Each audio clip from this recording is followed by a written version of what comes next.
یہ کہہ سکتے ہیں فعل بفاعل. ٹھیک ہو گیا جی. تو جب ہم اس کو آپس میں اب رابطہ بنائیں گے نا دونوں کا، ہم نے چونکہ کلوز کرنا ہے، یہ بھی ہم نے جان لیا یہ بھی ہم نے جان لیا، تو پہلے ہم ان دونوں کے بارے میں ہی بات کریں گے.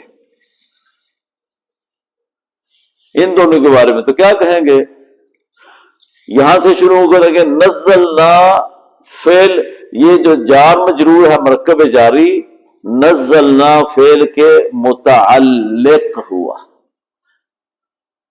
میں نے پہلے اس سے شروع کیا تھا تو لفظ کیا بولوں گا، اب آسان ہو گیا. مرکب جاری سے لے کے چلا تو کیا بولوں گا، فعل کو متعلق. ادھر جا کے جو اس کا جو ویلیو رکھوں گا، جو نام رکھوں گا، کہ مرکب جاری کا نام وہاں جا کے کیا ہوگا، متعلق. اب سمجھ آئیے، مرکب جاری نزلنا فعل کے متعلق ہو کر ظرف لغو. تو یہ بات ہم پہلے جان چکے کہ ظرف لغو ہم نے اس کو کیوں ہوا. یہ اتنا تیار ہو گیا ہمارے پاس دونوں کا مجموعہ. پھر بولوں، جار مجرور مرکب جاری نزلنا فعل کے متعلق ہو کر ظرف لغو بنا. ٹھیک ہو گیا جی. اب یہ دونوں کی ایک ہمارے پاس تحریر آ گئی ہے، وہ کیا آیا ہے، ظرف لغو. ظرف لغو کیسے بنا ہے، وہ جب تک ہم یہ دیکھیں گے نہیں تو بتا نہیں سکیں گے. اگر ہم صرف ظرف لغو ہی بول دیں تو پوچھنا پڑے گا نا جی اس کا پیچھے فعل کا نام بتائیں کون سا ہے. ٹھیک ہے، تو جار مجرور کون سا آیا ہوا ہے، ظرف جار. تو یہ دونوں کو سامنے رکھ کے ہی ہم نے کہا کہ یہ کیا ہے، ظرف لغو. اب یہ جب یہ ظرف لغو بنا ہے تو ہم نے کہا فعل کا فاعل ہمارے پاس آلریڈی فعل با فاعل ناز ضمیر کی شکل میں ہے. ٹھیک ہے، تو اس کا آگے پھر کیا ہوگا، ایک چیز رہتی ہے مفعول.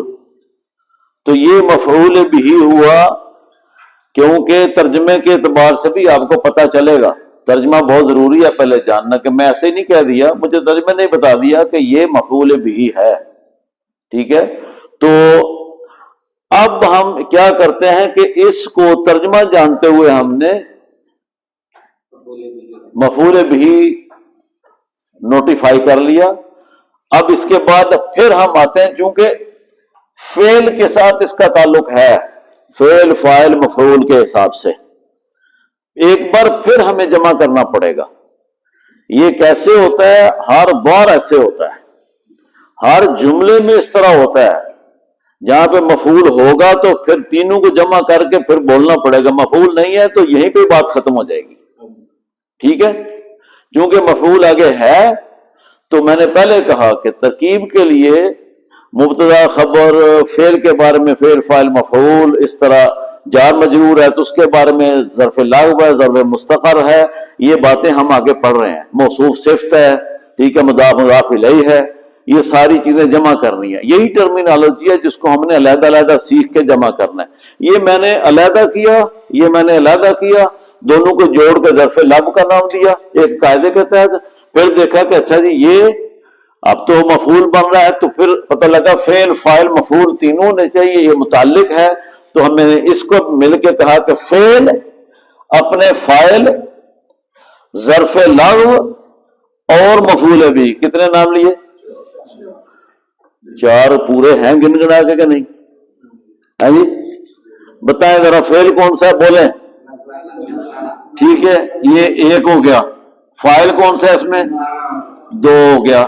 ظرف لغو کیا ہے، ٹھیک ہے، سارا ملا کے ہے. علیہ کا کہلا مرکب جاری ہے جناب، یہ ہے ظرف لغو. سمجھ آئیے، سمجھ آ گئی ہے. تو فعل اپنے فاعل ظرف لغو، اگر یہ نہ ہوتا یہاں پہ تو ظرف لغو اس کو نہیں بول سکتے تھے. اکیلا اس کو ظرف لغو آپ نہیں کہہ سکتے، اس کا وجود ساتھ رکھنا ہے. ہے یہی اکیلا نام پایا جس نے ظرف لغو مرکب جاری نے. اگر فعل محذوف ہوتا تو پھر آپ کیا کرتے؟ پھر آپ اٹک جاتے کہ مستقر ہے یا لغو ہے. تو اس لیے یہ میں اس لیے ساتھ لگا کے رکھنا چاہتا ہوں، ادروائز یہ بالکل ایسے ہی یہ مکمل ہے نام اس کا بوجہ اس کے ہونے کے. کلیئر ہے جی؟ پھر گنتا ہوں. فعل اپنے فاعل ظرف لغو اور مفعول بھی کے سے مل کر، جس کا مطلب ہے یہ جو سارا سلسلہ ہم نے یہاں تک کیا ہے، یہ اس میں 4 چیزیں آئی ہیں. یہی ساری ترکیب ہے جو جملے میں کی جاتی ہے. یہ 4 چیزیں گن گنا کے ہم نے کہا کہ یہ سارا کچھ مل کر کے جملہ فعلیہ، کیونکہ یہ فعل سے شروع ہو رہا ہے، اس کو تو ہم کاؤنٹ ہی نہیں کر رہے. ابھی ہم نے یہاں سے شروع کیا تھا، اس کا تعلق اس کے ساتھ بنا تو اس کا متعلق کر کے پھر کہا کہ یہ دونوں ہے، پھر دیکھا کہ اس کا تعلق اس کے ساتھ بھی ہے، تو پھر ان تینوں کو ملا لیا. تینوں کی بات ہو رہی ہے. ابھی تینوں کی جب بات ہوئی ہے تو پھر ہم کہتے ہیں فعل سے شروع ہے، تو یہ سارا کچھ بولنے کے بعد کہیں گے جملہ فعلیہ خبریہ. کیا کہیں گے؟ جملہ فعلیہ خبریہ. بس اتنا ہی کہنا ہے. اب یہ تو کلوز ہو گیا، اس کے اوپر کوئی اور تحقیق بحث نہیں ہو سکتی. پھر کیا بچا ہے ہمارے پاس؟ نحن بچا ہے. ٹھیک ہے، نحن بچا ہے تو ترجمہ ہمیں کیا بتاتا ہے؟ ہم ہی نے آپ پر قرآن نازل فرمایا ہے. سمجھ آ گئی؟ اچھا جی، اس میں ایک خبر ہے نا. خبر کیا ہے؟ قرآن کا نازل فرمانا. تو اس کا مطلب ہے خبر ہے تو اس کا مبتدا بھی ہوگا. ایک تو طریقہ یہ ہے جاننے کا. دوسرا طریقہ یہ ہے کہ یہ نحن اسم ہے. جب یہاں سے شروع کریں گے تو جملہ اسم سے شروع ہو رہا ہے، تو جملہ اسم سے شروع ہونے والے جملے کو کیا کہتے ہیں؟ جملہ اسمیہ. تو جملہ اسمیہ کے 2 اجزاء ہوتے ہیں. کون کون سے؟ مبتدا خبر. پہلا مبتدا ہوتا ہے تو یہ ہوا مبتدا. دونوں طریقے سے پتہ چلا.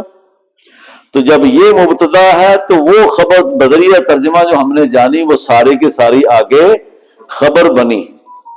یہ ساری کی ساری آگے خبر بنی. اب میں پھر پڑھتا ہوں. فعل اپنے فاعل ظرف لغو اور مفعول بھی سے مل کر جملہ فعلیہ خبریہ ہو کر، جملہ فعلیہ خبریہ ہو کر خبر بنا. مبتدا نہ بنا، ٹھیک ہے، خبر بنا. آپ مبتدا کی خبر فی الحال نہ بنائیں بشک، اس کو بس علیحدہ رکھیں. خبر بنا، ٹھیک ہے. یہ اب مبتدا اپنی خبر سے، مبتدا اپنی خبر سے مل کر جملہ اسمیہ خبریہ ہوا. یہ ہے بڑے آرام سے ہر جملے کی ترکیب کرنے کا طریقہ. تو ہم نے ایک جز آج اور پڑھ لی. ہم جملے کو سمجھنے کے لیے یہ قاعدے کلیے طریقے سے 1 بائی 1 کر کے یاد کر رہے ہیں. ابھی میں پورے جملے کی ترکیب کہیں نہیں لے کے آ رہا. تو للمتقین میں جو چیز ہمیں آڑے آئی تھی تقریباً ہم کور کر چکے ہیں، لیکن ایک بات اور نہیں چھیڑتے ہیں. سوال یہ تھا کہ شبہ فعل اور فعل کیا ہے.